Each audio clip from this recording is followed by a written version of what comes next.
Okay, good afternoon. You are very brave to come to a lecture on landscape inside when it's so beautiful outside. Anyway, so as you saw, the problematic of this series was always this opposition between what is inside, what is in the mind in a way, and what is exterior, what is outside. And last time, maybe I scandalized few of you with my BGL example, but anyway, the idea was to see how can we represent the inside of the mind, and of course, here also there was something coming from outside in the mind.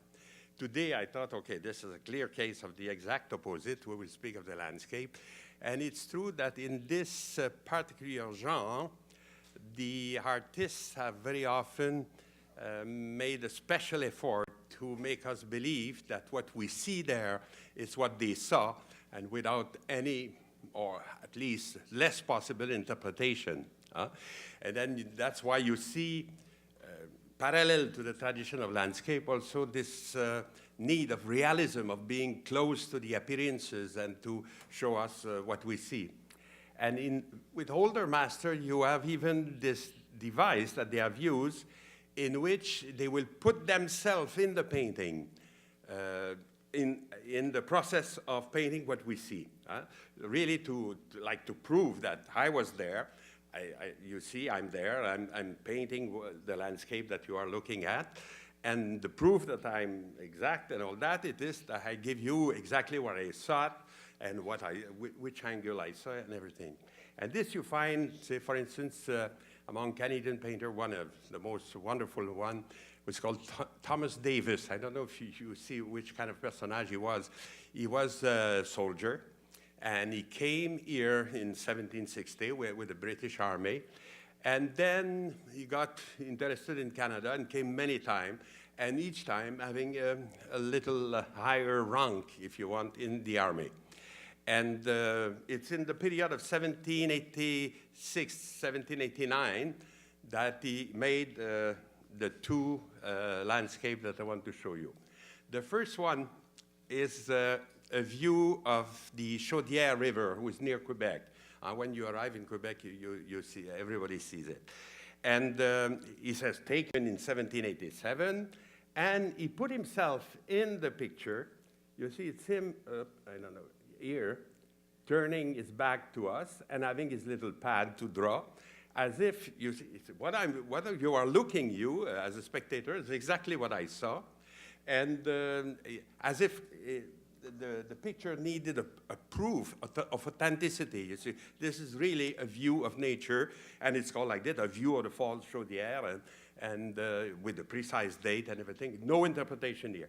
And in fact, the style of Davis is so different from whatever we know of this period, and especially of what the so-called topographical artists. You know that these military men were very often trained in drawing because they needed that for their occupation, if you want, to be able to draw exactly what they saw and where the enemy was or something. And they went through Woolwich, this academy where Monsieur Davis, of all people, was a student of Gabriel Massiot, who was one of the famous English painter of the time that was working at this academy of Woolwich. So they had a training, they had a good eye also for details, but he had also a style of his own, very detailed, a little bit naive, like this was quite interesting. Of course, when the intention of showing himself in the picture is clear. It is to tell you that what he sees, it's exactly what you see also. But there's one little problem. It is how can he see himself from the back, you know? So he have at least to invent this little piece of the landscape. And then everything was behind him also is a little bit suspicious. There is things that, or that he have turned himself. And here is another case where it's even more evident. He is there still, but very, very small. That's him on the little hill here, painting a view of Quebec City from far. He's in Beauport, which is near Quebec. And so all the foreground here with these habitants, let's say, working in the field and the canoe, and even the man on a horse there. All these details, of course, are behind him or far from him, and he cannot really pretend that he has seen them at the same time that he sees Quebec City in the background. So you see, so that's a kind of a genre in which the aim is to claim for authenticity. This is an accurate picture of Quebec as it was at the time, without, of course, all the construction that we know today, because this is 1787. But on the other hand, also, it's a creation. Another painter who have done the same thing is well known. It's a Cornelius Krieghoff. Krieghoff put himself discreetly, but very often, in his own painting. The best case of that is this one, I think, in which I show you on the left the whole painting, and then a detail. When you can see him, you can recognize him, the guy here, with his drawing board under the hand is Krieghoff himself. And he's discussing with these guys who just killed a moose, and will you please stand where you are, and I will make a painting of the scene, you know? Again, this is a kind of an impossibility.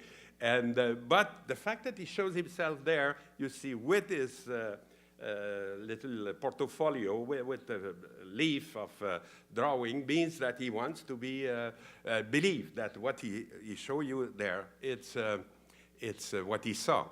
The other things, of course, very improbable. It is the very sky that you have in the background who represent the sunset. And by definition, the sunset is something that's not very stable or goes quite fast.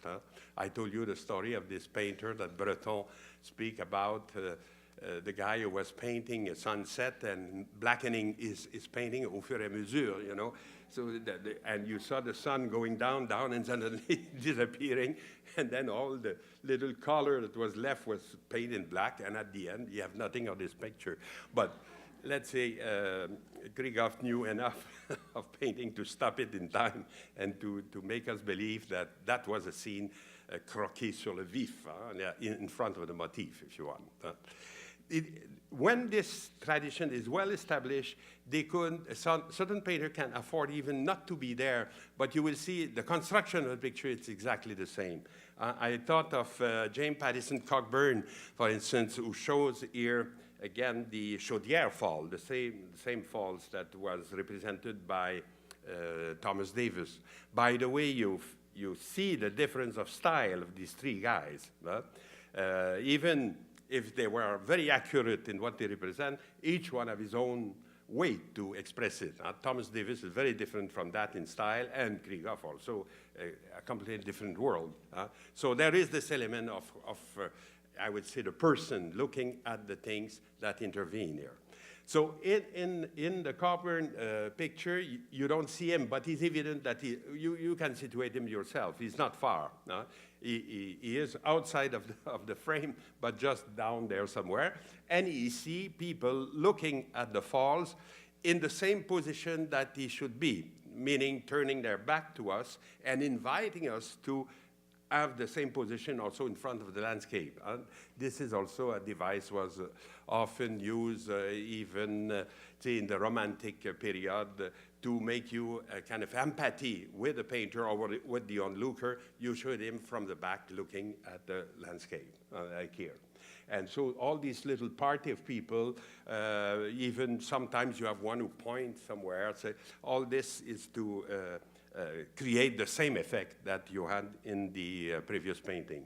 Another example of that, this is a print. It's not an aquarelle or watercolor or something, but this is the Montmorency Falls. And in the back also, you see the rock of Quebec on the very far here.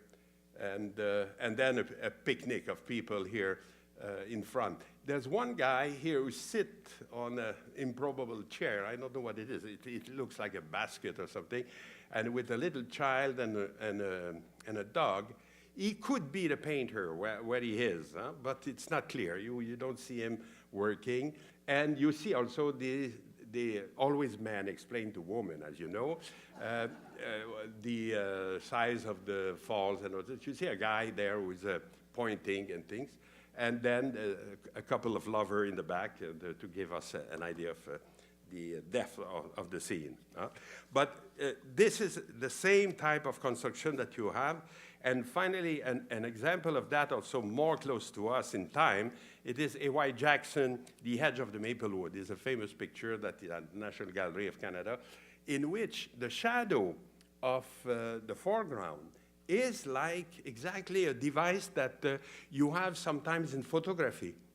In modern photography, you will have a shadow of the photographer in the image. I asked my wife to demonstrate it. She's a very good photographer, and it was difficult to convince her, make a bad photo, please. And she succeeded. You see, it's a photo of me reduced to my shoes, and she is in the picture. So it's exactly the same type of construction in which the shadow of the tree is like the presence of the painter himself in the picture. You understand that it's the same type of approach.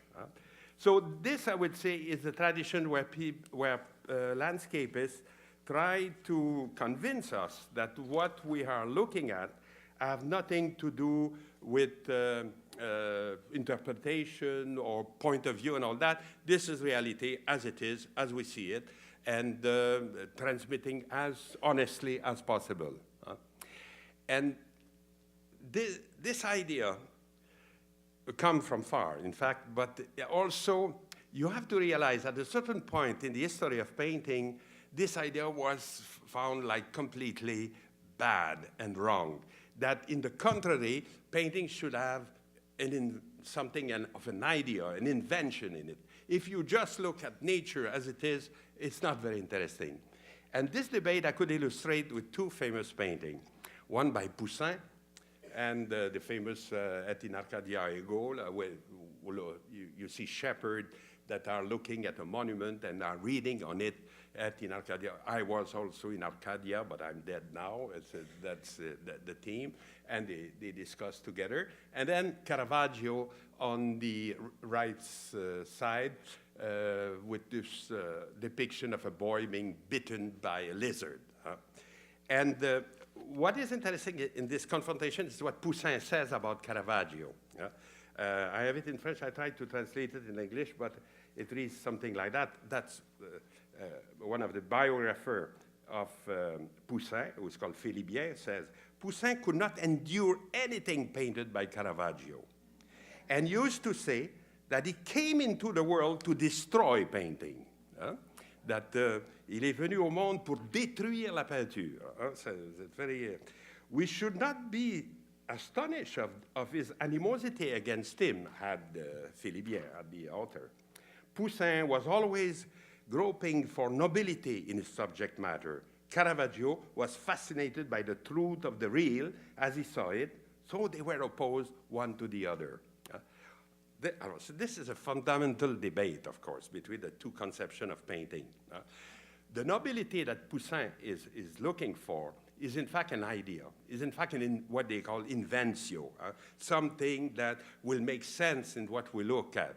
And it's not just a depiction of something that is fascinating, like the Caravaggio, who just depict a thing that is very difficult to do, in fact, because the child will shout like this in fraction of a second, and then he will calm down, or he will throw the lizard away, I don't know.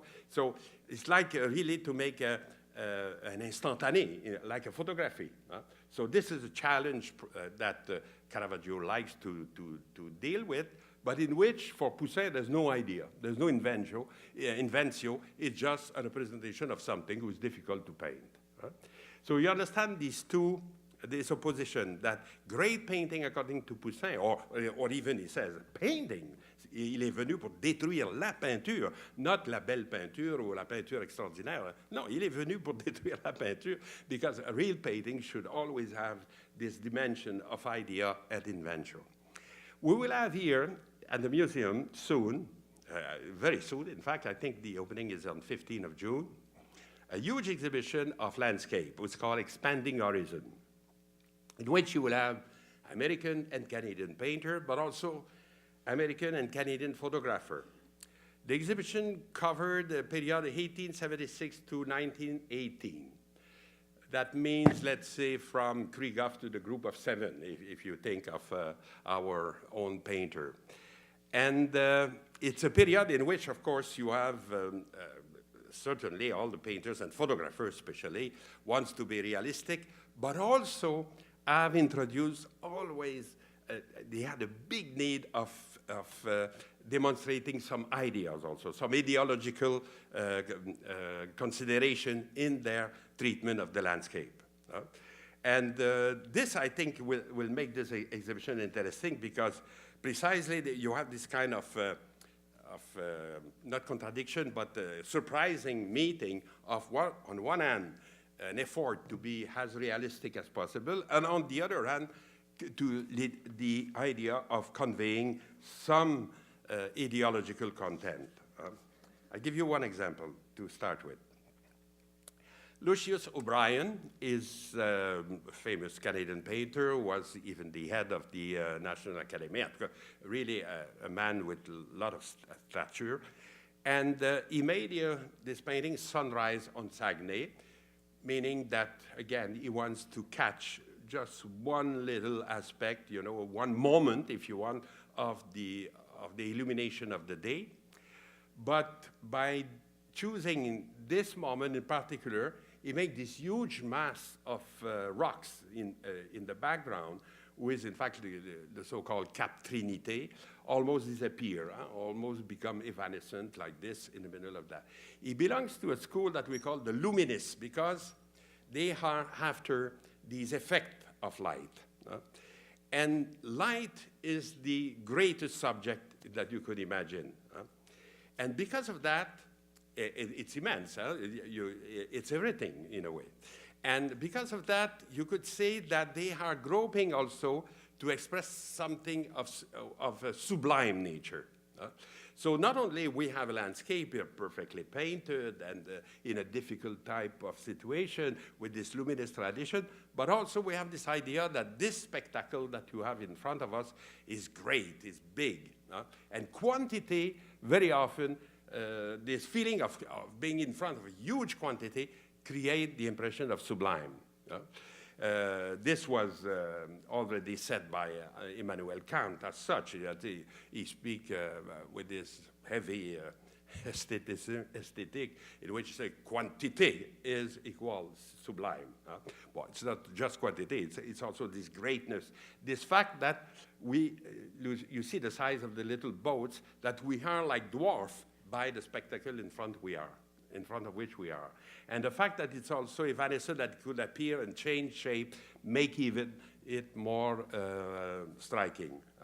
I show you one American example with the same type of idea with the Albert Bierstadt view of the Donner Lake in California, in which, again, he chose a specific time of the day, rather the end of the day this time than the beginning, and in which all this lightning dissolve a little bit the form and create this impression of being in front of huge space and huge landscape with the lake in the distance and this kind of hazy type of lightning.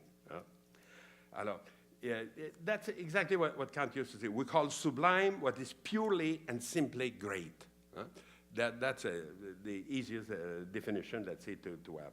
We speak here of something which is great beyond any comparison. So light is a phenomenon of this kind, in which you have in front of a quantity that there was no limit, no measure, and is intense like this, and create this impression of sublime. This idea have also some, if I go back to Lucius O'Brien, also certain political implication. And in the exhibition, you will see you have subtitles here and there. And one of it is nature transcendent. The idea that this spectacle of nature is so great, and it should, in a way, unify us Canadians. This is the project that you have during that period from, I would say, rather the Anglo-Canadian painters to depict the whole aspect of the country in such a magnificent way that at that level, we should be all united. And one of the problems of the exhibition, when I look at the catalog, well, I wrote a little essay in the catalog, but I saw the rest. I said, where the Quebec painters are there? They're not much. You will see, they're few, but not much.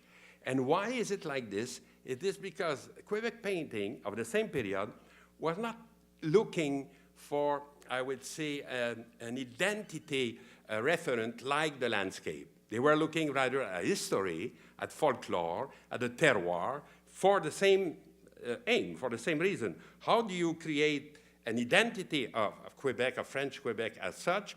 You refer rather to the landscape. You do landscape, but it's not so interesting. You refer to something else. You refer to people, to their history, to their presence in the land since 300 years, or whatever. Your references are different. So you understand that this project of making sublime landscape from coast to coast, from the Rockies to the Halifax, if you want, is a project, in fact, also political, because nature should transcend all our division. And that's why also I think you don't see much of Quebec art in this show.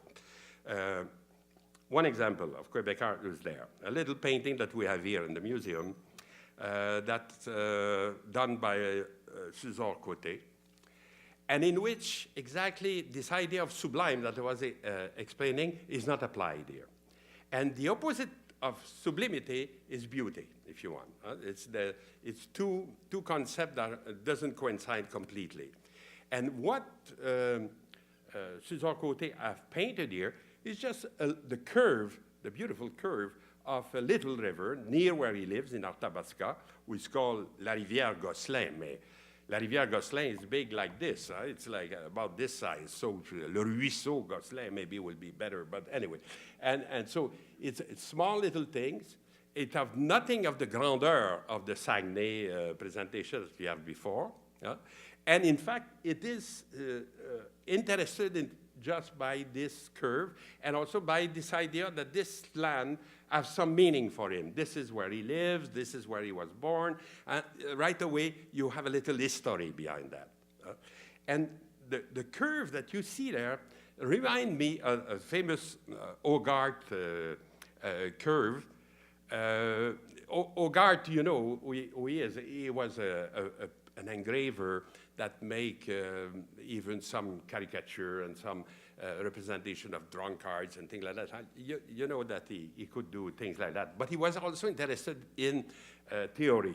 And he made a book, it's called Analysis of Beauty, in which you have this engraving and the famous curve that for him, if you have this, you have beautiful setting. You see it here, but you see it here also in this kind of display of it goes from ugliness to beauty, so according to Hogarth. It's a little bit simple.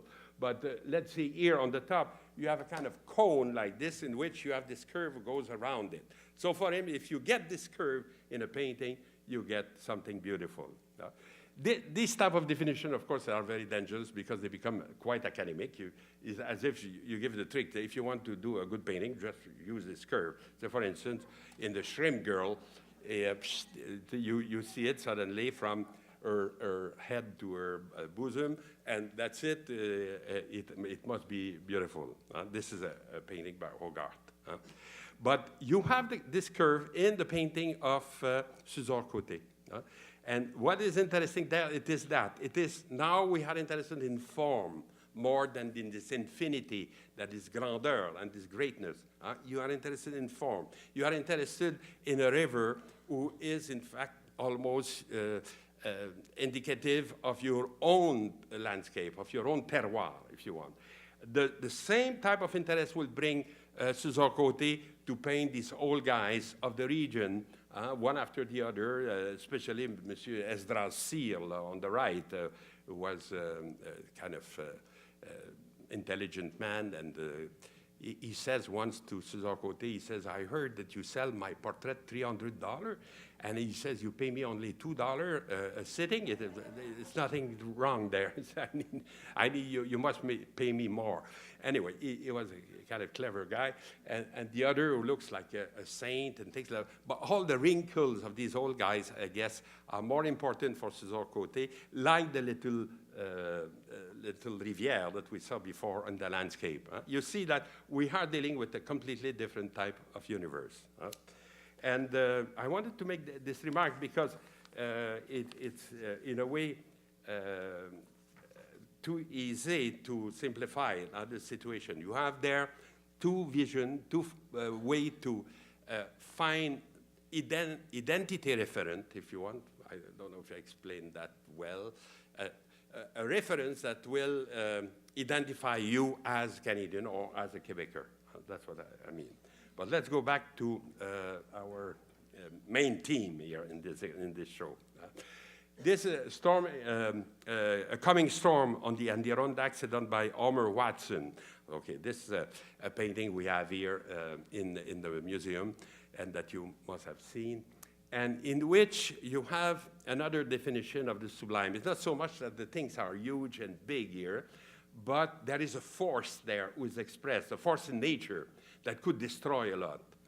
Like this kind of storm that is coming, create this black atmosphere, and even the bear who is there, I guess all the comment est-ce qu'on dit, les guides bénévoles, the people who make kids visiting our museum here must attract their attention on this bear because what he's doing there, but he's coming to us. But he is afraid also of the storm. And then in this definition of the sublime, you have these two aspects. You could be quantitative or you could be dynamical. And dynamis, of course, in Greek means force, means energy. So this also can create this impression of sublime. And Immanuel Kant says, if you are in no danger, of course, because, for instance, not everything who is scary could create the impression of sublime. The bear is scary, but you don't have an impression of sublime. You just run away from it. The only thing to do is to run. But in fact, if you are well protected and if you assist to it from far and you see it coming, well, you could have the same type of feeling that you had in front of a great mountain like you saw in Cap Trinité. Nature perceived as a force, said Immanuel Kant, in the aesthetic judgment is dynamically sublime when it is without power against us. Because if it destroys us, of course, there's no feeling, no aesthetic feeling possible if it's too dangerous. And sure enough, nature seen as a force could scare us, but not everything scary is sublime. The bear, for instance, is not sublime. Okay. Poor bear. And, okay. One of the themes that is more specific in that sense of sublimity, but it's more specific to America than when you think of example that you have in Europe, and it was not mentioned by the aesthetician of the time, like Kant doesn't mention it and others. It's the forest. Maybe because there was a spectacle here possible of a kind of huge trees like the giant redwood trees in California. Again, a picture of Bierstadt with little people here to give us an idea of the size of these trees and the lighting almost like a cathedral, a kind of very beautiful setting. But then what creates this impression of sublimity, it is, again, this greatness, this bigness of the things. And for me, in the exhibition, you will see, maybe it will be difficult to notice it, but it's a small photograph done by Benjamin Balsey, and with a very precise title. And this is interesting because photographers like this type of title. Forest trees on the North Thompson River, 165 miles above Kamloops, September 2024, 1871. Very precise title. Meaning also, in the photography, you always have the presence of the photographer. Even if you don't see shadow, he's there not far from there. You have to be there. And that's why we say that in photography, you'd always have this kind of indexical composant, indexical meaning with an index you point at. So you have to be there to point at what you present. And okay, there is a representation of something, but there's also the feeling of the presence of the photographer, and there he tells you even where he was, and it's quite far in a way. It's in British Columbia, of course, when in Kamloops, the two rivers, the South and the North Thompson, join together and then go south and merge with the Fraser River and end up in the south of Vancouver. So it's really very, very far, what he says that. What is interesting here, it is the forest is represented like without bound, without limit. It could continue on the left endlessly or on the right endlessly. And in front, we don't see the rest of it. And we could imagine also that behind the photographer is the same thing. So suddenly, when you see it that way, you get the impression that you are in the middle of nowhere, like kind of place where you're surrounded by trees that all looks a little bit alike after a while, and in which it would be very easy to get lost. Descartes used to say in a footnotes that if you are lost in forest, please walk straight, don't circle. Yeah, in Europe, if you walk straight, you finish to find a village or a street. But indeed, in Kamloops, where he was, you could go straight for quite a while before finding maybe the North Pole, I don't know what. But you can be lost for good. So this idea of the forest as a kind of sublime spectacle, because it's infinite, because it have no limits, and could go on and on like this. This is a thing that was explored by our artists, I would say, more carefully than the European kind. Just for contrasting that with what was done in Europe, look, for instance, at this beautiful painting by Théodore Rousseau. Rousseau was linked to the Forêt de Fontainebleau near Paris and made a lot of representation like this. It's called the pool because you see at the foreground a little piece of water in which cows come to drink. And then you have this little opening here between the trees that show you the horizon. So we're not far from getting out of the forest. There's no way to get lost. And you have one big tree that detaches itself from the rest of the presentation. And you don't have this feeling of being lost in an immensity. In the contrary, everything seems to be well controlled. And you see that, you know that in the Forêt Fontainebleau, you have still today little markers on the ground that show you this is a beautiful landscape. And habitually, it's a landscape done by one of the Barbizon school painter. And they have discovered already where the good spots are. A little bit like the Guide Michelin. I tell you, here you should stay 3 minutes because it's fantastic to look at. Bon. And there is something of that in which you don't have at all this feeling of sublimity that you have in my little photo of Balsi, because you are in front of a landscape that you could control mentally, that it's not immense, that have a certain structure. This, I think, is very linked to the feeling that you could find of the forest in Europe. I want to read you, it's beautifully translated by a professional, a little passage from Goethe in Werther, in which it's a letter that, you know how it's organized, the novel of Goethe. It's a series of letters written by this young man that will end up badly, end his life at the end. But so in one of the letters of May 10, the young Werther write this: while the lovely valley teems with vapor around me, and the meridian sun strike the upper surface of the impenetrable foliage of my trees, and but a few stray gleams steal into the inner sanctuary, I throw myself down among the tall grass by the trickling stream, and as I lie close to the earth, 1,000 unknown plants are noticed by me. When I hear the buzz of the little world among the stalks, and grow familiar with the countless, indescribable forms of insects and flies, then I feel the presence of the Almighty. This experience of the forest as a thing where you could lie down and you could just look at the microscopic aspect of the land around is very foreign to the forest, the Canadian forest with its immensity, in which you don't feel to lie down, you feel to find some way, where are we now? And I think this text of Goethe expressed well what was the feeling of the, for instance, behind paintings like this, like the Joseph Wright of Derby, who represents a poet of one of his friends, who's called Brooke Boothby, and lying like this in the ground without too much problem, having books in front of him. And the books he's reading is Jean-Jacques Rousseau, of course, the return to nature, and he's lying down also among the little grass and insect. I found a more disturbing type of view, very similar to that, by looking at something else. I'm interested in the theme of melancholia. I don't know why. I'm a rather happy guy, but méfiez-vous. And it is, of course, when you see somebody like this in a painting, habitually the theme is melancholia. So it's a kind of,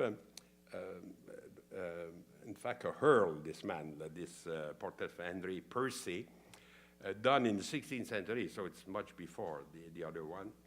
And he's lying, the landscape behind him is, in fact, very schematized and not at all realistic. The big enclosure is supposed to represent science, and the little one with the trees is supposed to represent philosophy. Here, philosophy, and around him, here will be science. And if he's looking like this, it is a little bit like he doesn't find answer for his life in this research in science and philosophy, as if his life still without meaning because of that. And then in the sky here, you see a curious type of device. You see a kind of sphere, which seems to be or in glass or in iron. We don't know. It's difficult to decide. And on the other hand, there is a feather. And the idea it is that the feather represents suffering and the sphere represents hope. But both of them are equal. Both of them you cannot decide. So it's kind of a little moralistic theme there that is put there in this kind of landscape. But again, the type of feeling that are expressed in this landscape, both in a way, are always intimate, are nothing to do with this kind of awe in front of a huge scene in nature. You see that we have a completely different feeling. And if we go closer in time to us in Canadian painting, you will find an equivalent of Balti photography in this representation of snow by Lauren Harris. We are where? In the middle of a forest, in a way. And even if we see a little bit in the top kind of horizon there, the snow make it impossible to pass there. It's all invaded by snow. Even the very situation of a painter is not clear. He seems to be a little bit above the landscape, not inside of it, as if he was looking at it from above. And even that, it is, again, it's like he's immersed in this huge landscape without end, and with the snow, en plus, I think that create even a certain, a more infinity of it. And so even with the more modern idiom, you could have still the same idea of sublimity seen as a huge, infinite type of landscape, but also expressed in the forest, expressed with trees, with a forest, which is specific a little bit to what we did in Canada. Here is another member of Group of Seven with MacDonald. He have called this thing the elements, of course, without any connection with the discours des éléments that I was presenting to you last time. The elements in the ordinary sense of the world, meaning, say, the land, the earth, and the air, and fire, and water, the four elements. And indeed, you see them there. You have the water here. You have, of course, the earth with the big rocks and things. And the air is very present because of the cloud. And you have these two people here around a little fire. Okay, maybe the fire is a little bit small in comparison to the rest, but you have your four elements. And then again, it's the feeling of the sky was so powerful, so dark also coming on them, could create an impression quite equivalent to the Homer Watson that we were seeing before, with the painting with the bear. A more traditional way to represent the four elements, you could be here. You see in the Thomas Cole, who is an American painter, who shows the Catskill Mountain house. The house, in fact, is here on the top there. And the four elements, well, you have a fire here, and you have rain coming to extinguish it, I hope. You have water and earth, of course, in the foreground. You have the four elements. This is a more traditional way to do it, but MacDonald was inspired by a little bit the same idea. And to close this first part of the presentation, if you want, I have this David Milne picture that is very beautiful, very intriguing also. It's called The Boulder. And then I says, my God, this is... will swap all my theory away. You know, this is a guy like César Côté who's interested just in a little aspect of the landscape, not the grandiosity that we had before, and represent what we call a boulder. You know what it is? It's this kind of block or boulders that are left by the glacier when they retire from our region. You see, in 18,000 years ago, the glaciers started to go north and to recess from the land, and left behind them this big boulder. And around them, the forests have habitually ground, and that's what you see, the trees around. But if you think, of course, of César Côté, you said, okay, this is a little bit similar. This is a guy also who is not interested in sublime landscape, but just a little place to paint. But he doesn't have any reference to folklore here. This boulder is for his own sake, in a way. And I would say the real country of Milne is painting itself. It's nothing else. It's what makes sense in his life. It's what he called a place to paint, a corner to paint. And it reminds me of this reflection of Edward Hopper, who is a great American master, that was told by a friend, look at this beautiful aspect of the city, it will make a great painting.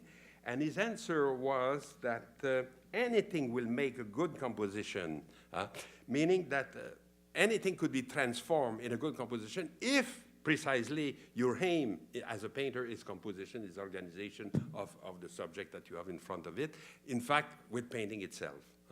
So Milne is a case interesting in Canadian art. He have this kind of detachment, let's say, from all these ideas that I was evoking and trying just to make a beautiful painting, in which this one is a little bit difficult to read because the way it's painted, as if he did everything to demolish the feeling of three dimension, as if we are really in front of a flat surface with well-decorated, almost like an abstract painting.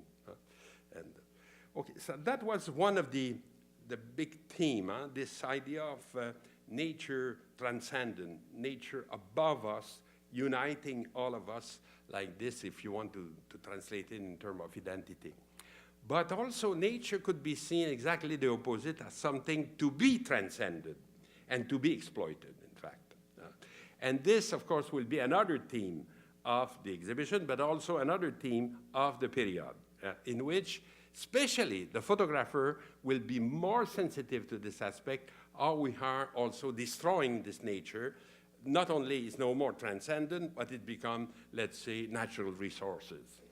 And it becomes something to be exploited and to be divided.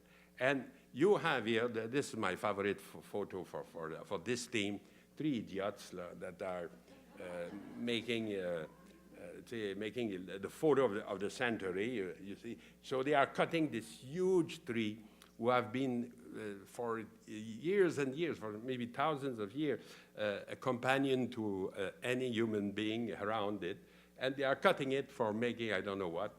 And they are in the process of it. You see their huge saw, and this guy lying down in the indentation there. I don't wish him badly, but he could be squished a little bit. And this is the other aspect. And one Canadian painter was very sensitive to that, you could imagine, is Emily Carr. She had made a beautiful representation of forest and always have this feeling of what can happen, you see, if we cut these trees. And she was seeing them almost like a human being being killed. Also, on the left, it's two paintings recently for sale, one in South Bay and the other in FL. So that's why, again, it's kind of new stuff if you want, that I can present to you. The one on the left is an oil painting. It's a very beautiful Emily Carr. It's the wind in the treetops, and you feel it. It's really as if the wind was there. But look, in the foreground, you have one of these stump, the gray stump. A huge tree was cut once. And of course, in the other painting, was in fact, as she did many of those, on paper with oil, which is not a great painting, but the theme is awful. It is this destruction of the landscape, complete destruction, and with just some stump left behind and all that. And the text in which, because Carr is also a fantastic writer, the text in which she expressed this aspect of destruction is the following. It's come from her own journal. There is a torn and splinter ridge across the stumps I call the screamers, she said. These are the unsown last bits, the cry of the tree's heart wrenching and tearing apart just before she give that sway and dreadful ground of falling, that dreadful pause, while her executioner step back with their saw and axes resting and watch. It is a horrible sight to see a tree fell, even now, though the stumps are gray and rotting. As you pass among them, you see their screamers sticking up out of their own tombstones, as it were. They are their own tombstone and their own mourners. What she means by screamer, it is this little piece of wood that rests. When you cut, like in the cut you saw before, you cut on one side and then on the other side. And when you are quite close to the middle, the tree fell. And what is left is these little pointed things of what she called the screamers. So this feeling of the forest being cut and being destroyed, if you want, the ecological catastrophe also that this conception of nature is conveying is exceptional at the time. Carr, in that sense, is not common. What you see, it's more kind of things like that. Let's say an incredible landscape of the Victoria Bridge, just constructed. At the time, it was completely covered. You enter in the tunnel, and you see nothing up to the end, just for train, in fact. And in the foreground, a completely mineralized landscape. There's not a tree, not a single blade of grass, nothing. Just this poor woman was asked to be there, sitting on a rock, to make something living there, because the rest is all dead. And the photo shows only this, I would say, triumph of technique, and in that sense, let's say, of human spirit against nature, but it's like the exact opposite. And when you think of a bridge, it's something that stride over a river. And I was speaking of nature transcendent here, and here, in the contrary, it's technique who's transcendent, who take over the idea of being above and being uniting even two sides of the same river. So you see the kind of distortion that you get in this. Okay, we have also photos of the bridge under construction, not yet finished. And on the right, I show you one element of this that was assembled one after the other, you see, to create this tunnel in which the train could pass. The photo on the right is done in England, because they use the same system in England also for making the bridge as we know it now. This is a photo taken not by my wife, direct from internet. Okay, there's another painting I want to discuss in this context, and might be surprising at first sight. It is a little painting here, who is at the museum here, by Ozias Leduc, You know, if you have followed a few of my lectures, that this is a painter I like very much. It's called Fin du jour, the end of the day, 1913. And at first, you says, what is the connection here? One of the problems of the painting at the beginning was the title. The first owner of the painting was a lawyer that was called Monsieur Barcelot, Maître Barcelot, and he used to call it les portes de fer, the iron gate. And indeed, you could say maybe it's a kind of poetic way to represent this piece of rock falling like this, as if it could open at a certain time and make us discover a fantastic landscape on the other side, les portes de fer. And we have found in the paper of Leduc at least 5 little pieces of information in which he says, ce n'est pas les portes de fer. And he's very angry. He repeats that 5 times. And indeed, les portes de fer in the Mont Saint-Hilaire, it is this thing here that have been photographed by one of my students, Louise Baudry. And it is 2 huge rocks. You see one here and the other on the other side, where on each side of a road to pass there, and in which it was difficult to pass when you have wood to carry from the mountain to be sold or to be processed downstairs. And the carriage was difficult to maneuver between these 2 rocks, and they used to call, the people of Saint-Hilaire used to call les portes de fer, the iron gate. It are difficult to maneuver, so it has nothing to do with the picture of Ozias Leduc. The other thing I thought, and this is a good example of what the stupidity that art historian can do, I know that in the Saint-Hilaire, you have a carrier, a quarry. I don't know if you have visited it. It's the name of the owner is beautiful for a quarry. It's called Poudrette. Poudrette means powder, and indeed there's a lot of powder around in the side there. And I says, oh, maybe, and indeed you see walls of rocks very similar to that everywhere in the quarry. The problem is they began to exploit it in 1960. This is elementary in art history. If the date doesn't fit, you cannot keep your interpretation.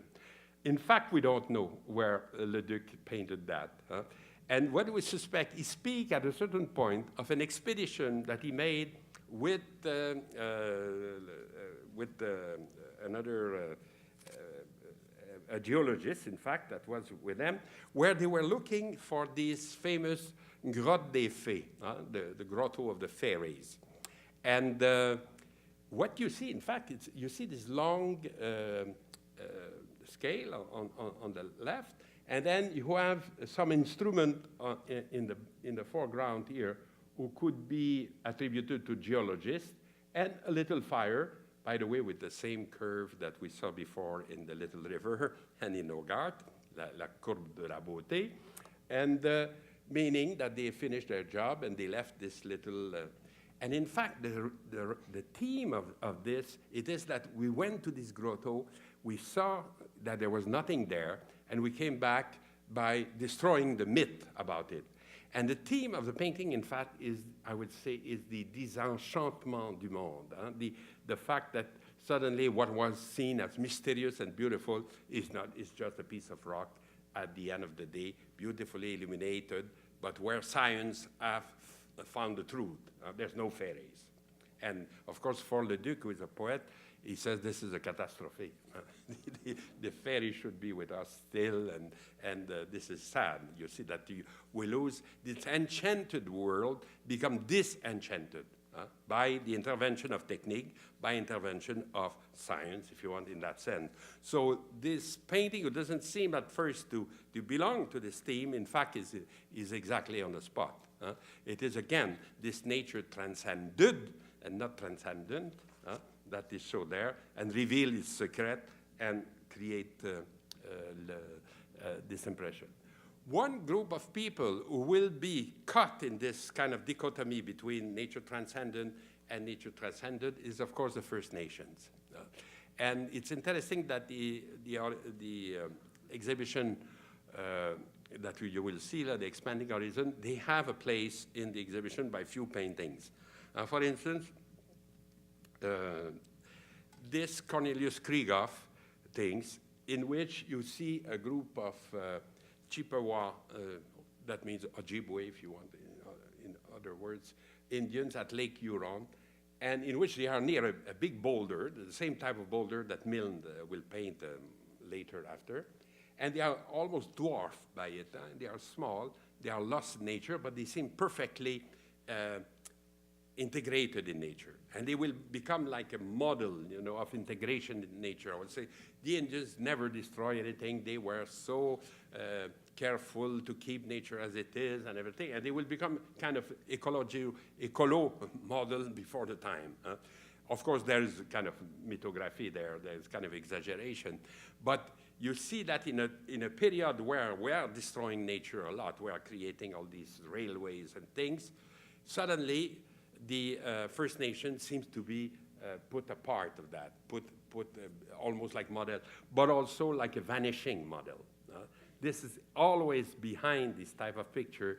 The idea it is we are painters, we are the historian of these race that are disappearing from the rest of the earth, and we take notes of how they were and how they behave and all that, and you should be grateful to us because they are disappearing. We will not see any Indian soon. And so this type of discourse, who seems to put them completely associated with nature, is negative in a way because you are considering nature as something to be destroyed, something to be transformed or exploited. You understand why this liaison is dangerous for them, because suddenly you associate them with something that could be destroyed.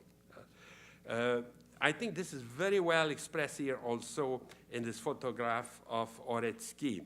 He was an engineer, this guy, and for him, photography was just a hobby, and in fact, today, if he didn't make photo, he will not be remembered much because he discussed with his boss about the two possible paths where the railways coming from the east to the west should pass. So there were discussions, oh, here it's easier to go, the mountain is less high and everything like.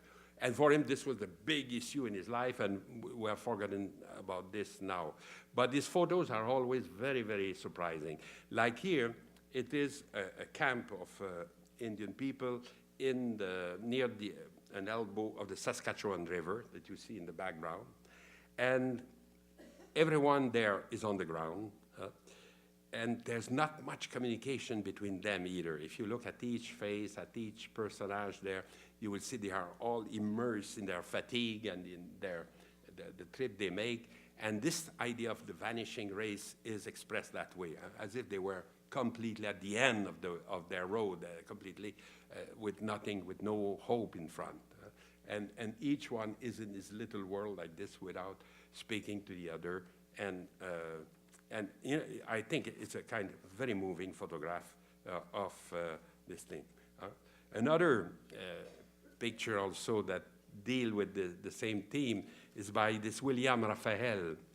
Well, he was Jewish and born in Germany, but he lived in Canada most of his career, and succeeded to make quite beautiful painting like this one, who was this piece of introduction to the Royal Academy. When you are introduced to the Royal Academy, you have to produce a special painting to show how good you are or what you can do. And this was his piece of admission to, now it's at the National Gallery in Ottawa.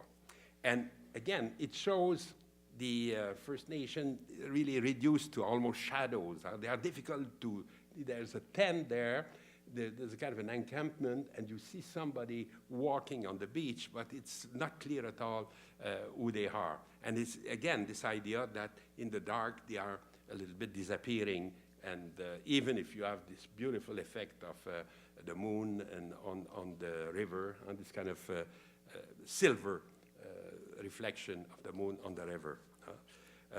Raphael could make beautiful painting, and also with a lot of meaning, like the one you have here, but it is more or less the same idea each time. The the real problem is, of course, the exploitation of nature, like I said, and this was represented also, if you want, the other side of the medal was represented by this painter who is called Frances Anne Hopkins. The paradox of Hopkins, which is a woman painter, it is that her paintings are not at the National Gallery, but at the Public Archives of Canada. And why? Because they think that she was so realistic in representing the canoe and the voyageur that she should be treated as somebody making documents, you know, and not like a painter. And this is, of course, an endless battle between les Archives Publiques and National Gallery about this painter, especially now that with more liberated outlook on art history and with the impact of many feminist art historians, this type of thing is almost scandalous. And to show that, in fact, there is, it's not a photo, this is not just what you see, it's what you get. Huh? She is in the picture. If you should notice where she is, she's sitting there on a bench between her husband, the guy with a bear, who is older a little bit. She married a widower who had already 3 children, and they make together another 3, so they were productive also in this field. And you have also probably beside her, on the other side, one of the men of the Hudson Bay Company. So she represents things as she saw them and as she lived them also, because she accompanied her husband in all these trips north. But also, she was clever enough to put herself in the picture. Look, another example of that is here also. She's in the middle of the canoe, here, with her husband nearby, the guy with the long bear. And now she's well organized. She have a little pad there to draw, and she put a plank in the canoe, and she could draw on the spot, and then make these are huge paintings. They are not small little things. They're quite big. And for instance, the one I just showed you is 91 centimeter by 152. So 152 centimeters is 1.5 meters. It's quite big. And this one is, I don't know if I noticed, 73 by 152 centimeters. So again, it's a rather big painting. And here, well, there's a detail who is a little bit fanciful here. The French-Canadian voyageurs are very romantic, so there's one guy who's getting little flowers there to give to Madame Hopkins, of course. And, but like one of my students noticed, she made an MA thesis on this painter, and she says, well, where you have a fall like this, it's not likely that you will find a water lily. Actually, water lily will grow in a very calm type of water, and not like this. And thirdly, a third example of that, where you see the constructed aspect. Well, at first it's fantastic. It says canoes in the fog, Lake Superior. But look carefully, the second canoe here is built exactly like the first one. You see this guy, you see him there. You see her there, and she's there too, in the reflection. And probably, well, the third one is so far that we cannot see. But as if what you see in front is not another canoe. It's a kind of reflection of the first one. Like she constructed the image, she decided how it will look. And not, so all this aspect, of course, that we could underline, make her a painter and not only a documentalist. But the people in the archives are very, they have a section which is called iconographia, in which they keep all these things, and photos and portraits, all that. Some very bad photos and portraits, we can leave them, but good paintings should go to the National Gallery. And the last frontier, the last aspect of the exhibition is about the city. And indeed, there was, in American painting especially, sometimes comparison of New York as the Great Canyon. Like in this depiction of snow in New York by Robert and Rye, you have this feeling of huge wall on each side of the street who could be seen as canyon. Of course, we don't have landscape like this of city, which was so immense and so big in Canada at the time.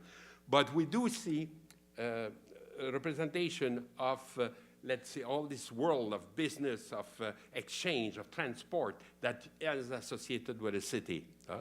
Like what Karl Marx called the value of exchange, in which things are no more important as such, but just as the type of money you can get from them, and with this money you can get anything else that have nothing to do with the first thing that you sold. Meaning that you can have a kind of abstraction of reality through the world of money and the world of exchange and power like this.